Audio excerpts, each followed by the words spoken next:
করছেন। আসসালামু আলাইকুম। এখন দেখবেন সংবাদ শিরোনাম। নভেম্বরের প্রথম ৮ দিনেই ডেঙ্গুতে ২৯ জনের মৃত্যু, বাড়ছে আক্রান্তের সংখ্যা। যথাযথ ব্যবস্থা না নিলে পরিস্থিতি আরও অবনতির আশঙ্কা। ফ্যাসিবাদী শক্তির গুপ্ত বাহিনী ঠেকাতে রাজপথে থাকবে বিএনপি, জানালেন তারেক রহমান। নোট অব ডিসেন্টের মাধ্যমে ঐকমত্যে পৌঁছানোই সভ্য গণতান্ত্রিক পথ। জুলাই সনদের আইনি ভিত্তি ইস্যুতে কোনো দল নয়, সরকার ডাকলে সাড়া দেবে বিএনপি। বিরোধ যাদের সাথে তাদের সাথেই বসতে চায় জামায়াত। সাতক্ষীরা ৩-এ বিএনপির মনোনয়ন ঘিরে দ্বন্দ্ব, কাজী আলাউদ্দিনকে প্রার্থী করায় ক্ষুব্ধ ডাক্তার শহীদুলের সমর্থকরা। রাজধানীর মোহাম্মদপুর বেড়িবাঁধ এলাকার একটি গ্যারেজে অগ্নিকাণ্ড, পুড়ে গেছে ৩টি গাড়ি। মোটরসাইকেল এসে আগুন দেয় ৩ ব্যক্তি।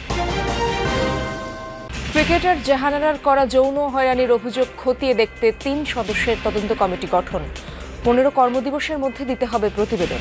এতক্ষণ শুনছিলেন সংবাদ শিরোনাম, এখন দেখবেন বিস্তারিত।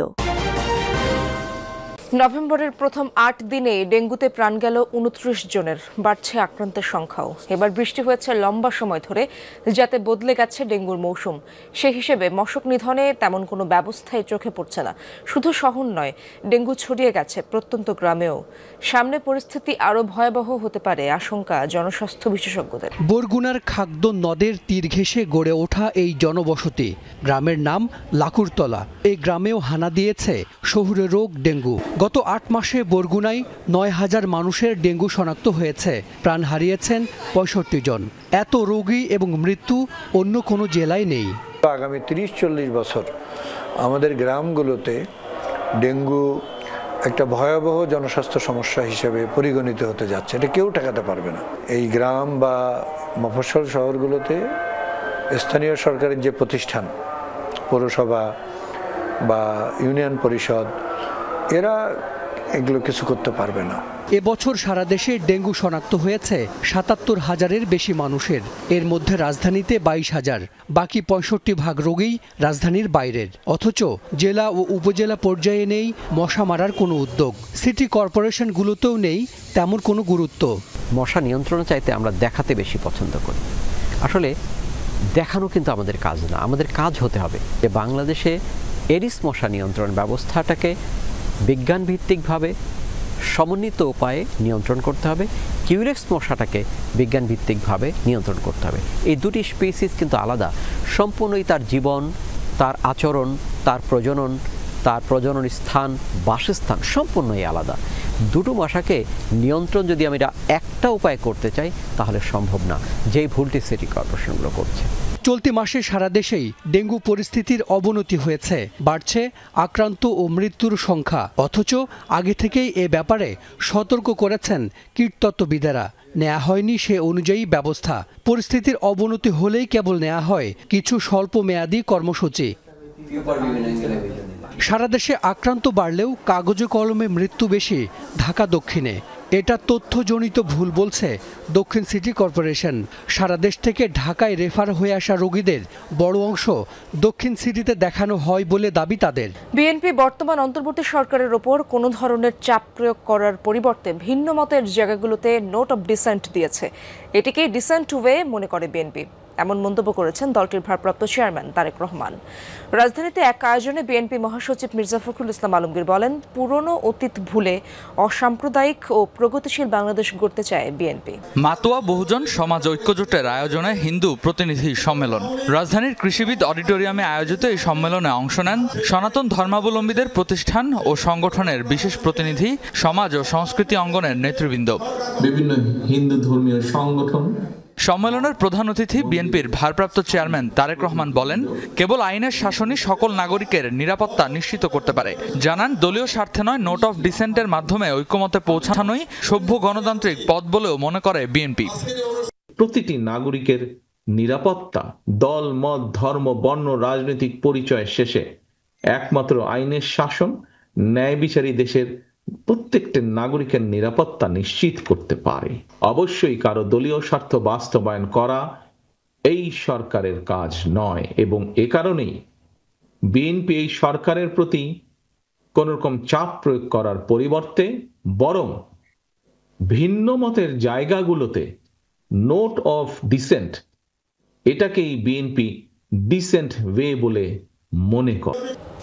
জামায়াতের ডাকে সাড়া দিয়ে জুলাই সনদের বাস্তবায়ন প্রক্রিয়া নিয়ে আলোচনায় বসতে রাজি নয় বিএনপি।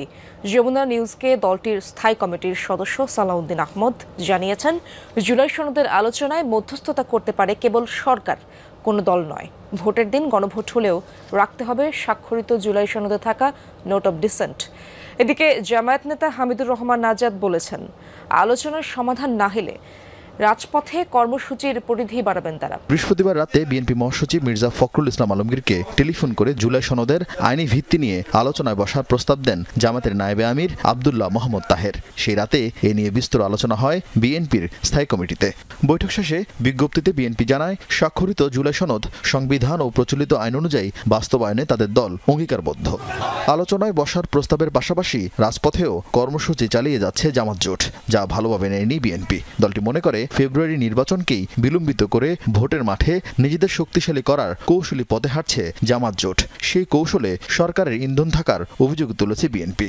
যদি আমাদের সাথে কোনো বিষয়ে আলাপ আলোচনা করতেই হয়, সেটা সরকার উদ্যোগ নিলে আমরা সরকারের সাথে বসে কথা বলতে পারি, কিন্তু এই দায়িত্বটা কি কোনো রাজনৈতিক দল পালন করতে পারে? কোনো নির্ধারিত বিষয়ে যেটা তাদের দায়িত্বের মধ্যে পড়ে না, সেটা সরকার যদি তাদেরকে আহ্বানও জানায়, আমরা মনে করি সেটা সঠিক নয়। দুটাই হয়, সরকারও ডাকবে, ইন্টার পার্টি ডায়লগও হইতে পারে। মান্নান জলিল ডায়লগ যেটা হয়েছে, এটা কোনো সরকার করে না, হয়তো মধ্যস্থতাকারী একজন ছিল, এটা হইতে পারে, মধ্যস্থতা ছাড়াও হইতে পারে। এই জন্য আমার মনে হয় এটা প্রকাশ্যও হইতে পারে অথবা আনঅফিসিয়ালি আন্ডারস্ট্যান্ডিং ভিত্তিতে হইতে পারে। যেই প্রক্রিয়া আমরা কমফর্ট ফিল করে আমরা আলোচনায় চেয়েছি। বিএনপির দলীয় প্রার্থী ঘোষণার পরই উত্তাল সাতক্ষীরা ৩ আসনের কালীগঞ্জ ও আশাশুনি উপজেলা। বিএনপির কেন্দ্রীয় নির্বাহী কমিটির সদস্য সাবেক এমপি কাজী আলাউদ্দিনকে প্রার্থী করায় ক্ষুব্ধ দলটির অপর নির্বাহী কমিটির সদস্য ডক্টর শহীদুল আলমের কর্মী সমর্থকরা। প্রার্থী ঘোষণার পর একদিকে চলছে ধানের শীষের প্রচারণা, অপরদিকে প্রার্থী পাল্টাতে লাগাতার আন্দোলন চালিয়ে যাচ্ছে অপরপক্ষ। প্রশ্ন উঠেছে, এই সমস্যার সমাধান কোথায়? গেল ৩ নভেম্বর বিএনপি প্রার্থী ঘোষণার পর রাতেই সাতক্ষীরা ৩ আসনের নলতায় শুরু হয় বিক্ষোভ। পরদিন নলতা ও কালীগঞ্জ সদরে সকাল থেকে সন্ধ্যা সড়কে চলে বিক্ষোভ। একটাই দাবি, ডাক্তার শহীদুল আলমের মনোনয়ন। ডাক্তার শহীদুল ভাই যদি আমাদের এখানে আসে, তাহলে আমরা ইনশাআল্লাহ দেশনায়ক তারেক রহমানকে এই আসনটা উপহার দিতে পারবো। তার নমিনেশন নেওয়ার জন্য আমরা এই রাজপথে নেমেছি। যতদিন পর্যন্ত না দেবে ততদিন আমরা এই রাজপথেই থাকবো। আমরা জনগণ তার প্রিয় হইয়া তার জন্য আজকে রাজপথে আইছি। রাজধানীর মোহাম্মদপুর বেড়ি বাঁধে ইউল্যাব ইউনিভার্সিটির পাশের একটি গ্যারেজে অগ্নিকাণ্ডের ঘটনা ঘটেছে। এই ঘটনায় গ্যারেজে থাকা একটি পিকআপ, একটি অ্যাম্বুলেন্স ও একটি প্রাইভেট কার পুড়ে গেছে। শনিবার দিবাগত রাত 12টার পর এই ঘটনা ঘটে। খবর পেয়ে ফায়ার সার্ভিসের একটি ইউনিট ঘটনাস্থলে পৌঁছে আগুন নিয়ন্ত্রণে আনে। গ্যারেজ মালিক ও পুড়ে যাওয়া গাড়ির মালিকদের অভিযোগ, একটি মোটরসাইকেলে 3 ব্যক্তি এসে আগুন ধরিয়ে পালিয়ে যায়। পরে ওই গাড়িতে থাকা গ্যাস সিলিন্ডার বিস্ফোরিত হয়ে পাশে থাকা 2টি গাড়িতে আগুন ছড়িয়ে পড়ে। এই ঘটনায় 10 লাখ টাকার মতো ক্ষতি হয়েছে বলে দাবি গ্যারেজ মালিকের। তবে এই ঘটনায় কেউ হতাহত হয়নি।